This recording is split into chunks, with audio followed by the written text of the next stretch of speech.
I'm gonna be honest. Not every game has a great emotional story. Not every game hits me in the place where I can talk for 15 minutes about how I was feeling about it. But that doesn't mean every game isn't memorable. That doesn't mean every journey isn't therefore worth taking. I'm not gonna say that makes games like Lego Batman 3 not worth it. Now, this is my second Lego game I've platinumed, and depending, I can check.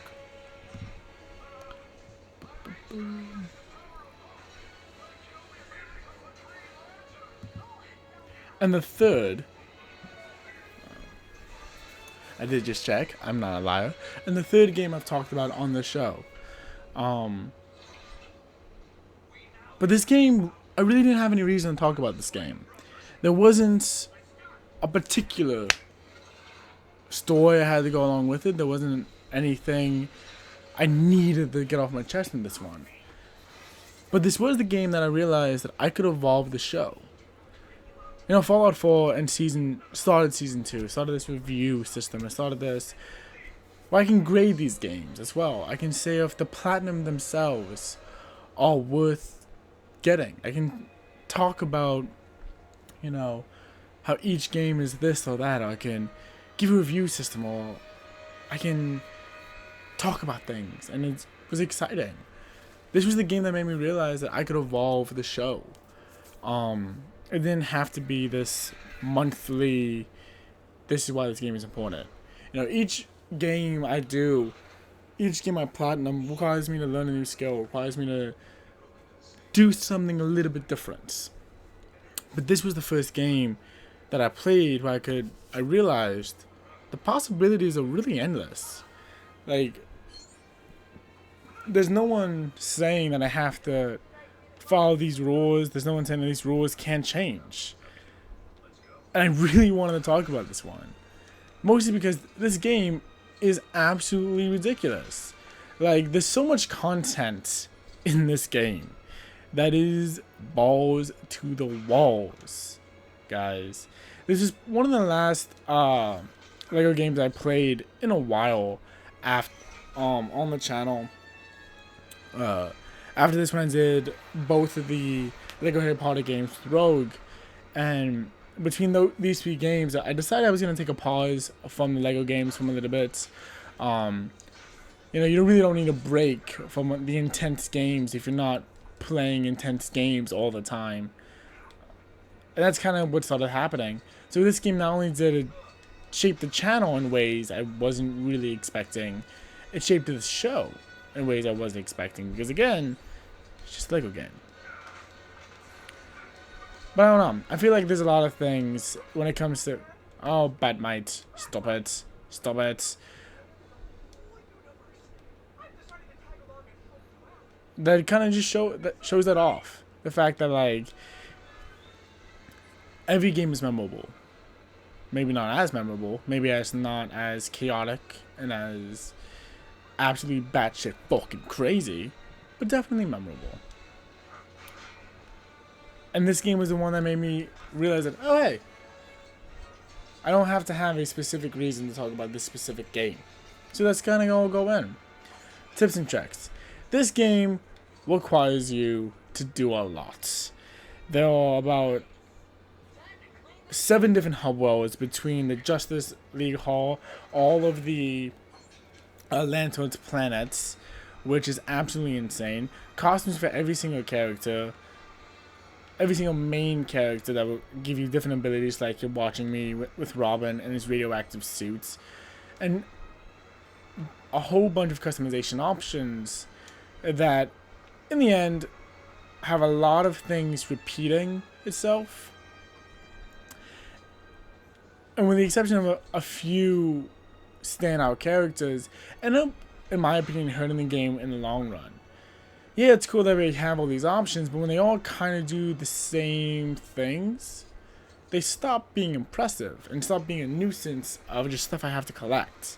With it being a Lego game, you do have to 100% it, which would be fine and dandy. But you also have to go out and do little things here and there that just require you to know little inside jokes and know things about the DC world that at this rate is insane. The amount of deep cuts they do. Like, we've already seen Batmite helping out and doing things, but just the absolute amount of content is in this game. It's been a minute since I played the game, since I platinumed the game, so I might be wrong on this. I'm gonna go do some research, and it'll be an editor's note either in the description of this video or somewhere on screen now. But I think it's like 250 golden bricks, and like there's a bunch of stuff in this game that stopped being fun and just started being really tedious. Of course, there are the mini kits that are in every single game. There are the 3 character tokens in every single game.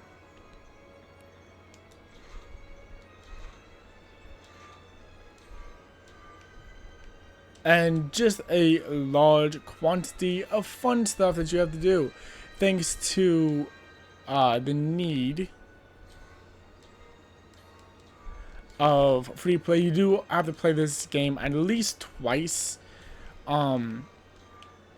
Once as a story mode type thing, and once as just free roam whatever.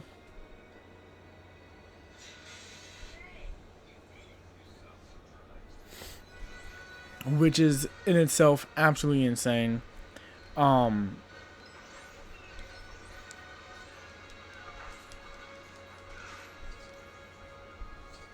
But it does require a lot of you. And I remember playing this game when I had just found the Hamilton musical. I don't know why I said Hamlet. Hamlet? Am I thinking of like Eggs Benedict? Hamlet? I want an Eggs Benedict. Ham. Pigs. Yum.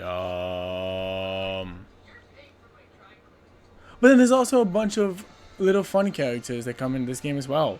You have Adam West, like Steve, like Conan, a bunch of characters you wouldn't necessarily expect get to have fun in this game as well. Which, don't get me wrong, I appreciate. But again, just end up feeling like worthless padding. Why do I need to unlock Conan O'Brien by doing a bunch of his fanboy missions when he himself didn't want to be in the game? It was only because his kids were like, you need to be in this game, or I'm disowning you as my dad. He's like, alright, maybe I'll play this game.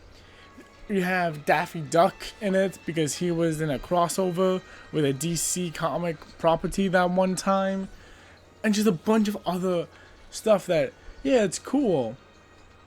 But unless you're a die-hard fan of DC, it's just not worth it. It ends up coming across this lazy padding. With this much characters and this many things going on, you would think that every puzzle you get end up being a car or a character or something. But no, instead they end up being just gold bricks. Which, don't get me wrong, if someone gave me a gold brick, I'd be like, all for it. I'm like, fuck yeah, gold brick. I got a brick and it's gold. That's some dope shit. I'm not going to be all that excited about it when I have a metric shit ton of characters to unlock, and the only thing you're giving me is a gold fucking brick. I would rather get everything else besides a gold brick. But there's 250 of them, so I guess I gotta get those too.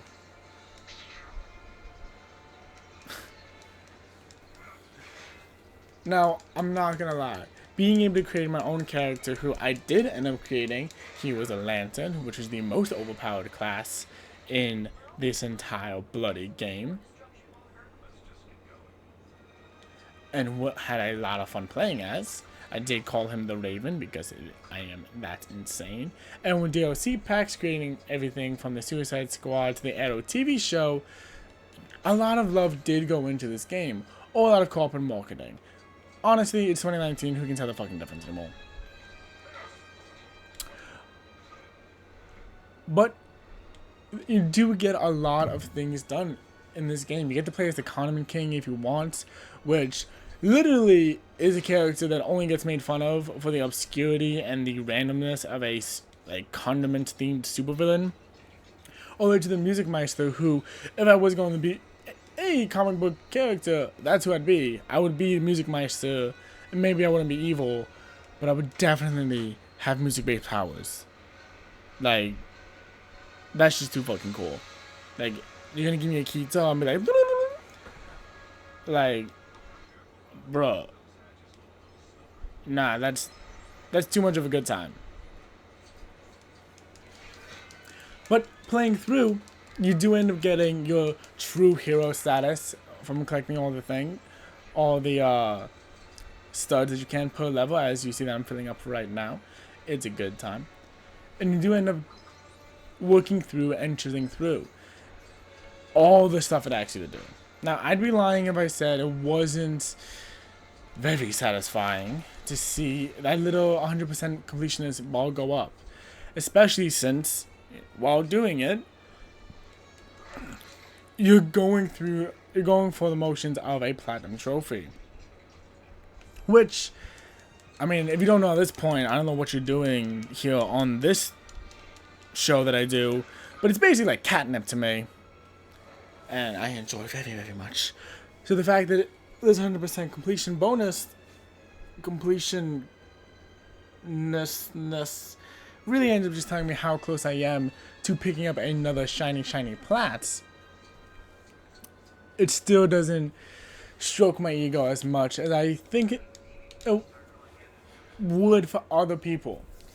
Now, LEGO games are the type of games that you almost have to 100% it if you're going to play at all, which makes the fact that I've done a number of them as story times on the channel very ironic, because I've only ever done just a playthrough. Never 100% completion on a LEGO game on the channel, even though at this point I've platinumed every single one of the LEGO games I've played on the channel except for one, which should tell you something. I'm going to go back for that one day if it stops glitching. And that's called a teaser, an Easter egg, a sequel baiting, if you would. Do you want that sequel? I want to give it to you, but I need you guys to give me a lot of money, a lot of money. Because why make one video when you can make a bunch of videos, a bunch of videos. And one series and get lazy because creativity is dead. Creativity has always been dead. Welcome to 2019 entertainment. Have I done this bit too far? Is Killer Croc country?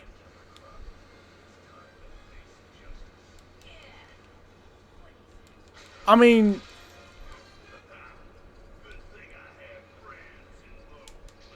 he's a city boy. Why is he? What is happening? I have a lot of questions. It's been a minute since I played this game. I didn't get distracted and completely lose out of my script at all. That would be a crime. But in the end, this game, if it's for you, it's for you. Every single character you could ever want from the DC Pantheon is here. The combos that let you do a great amount of work in putting together in your efforts of doing 100% in getting 100% of the studs needed for the true hero in you is a lot of fun. And makes that part of it way easier. It would also be way easier if you didn't have to collect a trillion studs in the beginning, but I digress. Not everyone can have the same amount of fun and good time that I'm having while playing LEGO Batman 3. But again, I digress. So, in the end, it's another LEGO game It's another chill out time with a bunch of stuff to do. With all the planets you have to go on, and the amount of Rooster Teeth I ended up watching while doing this, there's so much Rooster Teeth. Like, I'll play a bunch of the bloody, a bunch of the podcasts while I did this, because there's just so much work to do. God, there was so much work to do. I wish there wasn't as much work that there was to do, but there was, and it made me sad. It made me so sad. Anyway, moving on. The fact that I did have to do so much work. Let me listen to some great podcasts. In the end, while it wasn't worth it, and I still hated every moment of the grind I had to do, didn't feel cheapened. It was just annoying from the beginning, and I wish I didn't have to do so much of it. So with the great... Now this game is kind of different in regards to there is an actual plot to the game. It's not just, you know, a movie rehash that a lot of LEGO games are.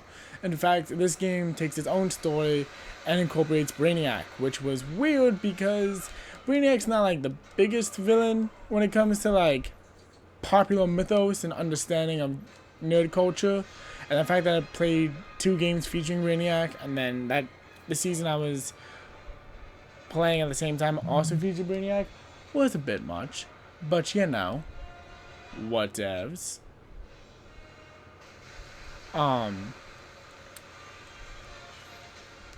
It ended up having a good time. Annoying, but a good time nonetheless. Alright, I'm going to stop rambling because I can tell I've reached that point in the Tales of the Hunts where I just start rambling for no good reason. Thank you guys for watching, show you the Platinum Trophy, and move the fuck on. One moment. And I totally forgot to mention that I did end up buying some DLC for this game, which was for The Dark Knight, because how can you not? I actually love The Dark Knight completely, and I love that movie so much. They had to buy it. Now, it is sitting at a 2.2 rarity, and it's called World's Finest. It's probably one of the more rare LEGO games, and part of that is because there's just so much to do.